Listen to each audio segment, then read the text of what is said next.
Syederalun warga Aceh asal desa Monkelayu, Kecamatan Gandapura, Kabupaten Biren, Provinsi Aceh, Imam Mashkur, berusia 25 tahun meninggal dunia setelah mengalami penyiksaan yang diduga dilakukan oknum anggota Pas Pampres.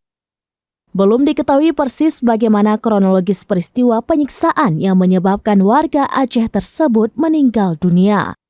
Anggota DPD Republik Indonesia asal Aceh Haji Sudirman atau yang lebih dikenal dengan panggilan Haji Uma mengecam penyiksaan yang dilakukan oknum Pas Pampres terhadap warga Aceh hingga warga tersebut meninggal dunia.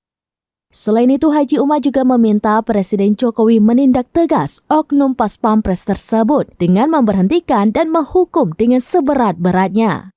Penyerahan jenazah itu dilakukan pada 24 Agustus 2023. Namun, informasi ini baru berkembang pada Sabtu 26 Agustus 2023 malam.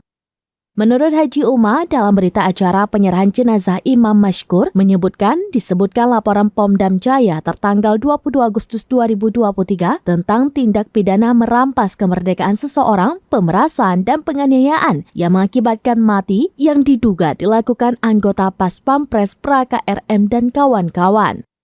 Serambinews.com juga menerima beberapa video yang beredar, salah satunya tampak Imam Mashkur disiksa oleh pelaku di dalam mobil.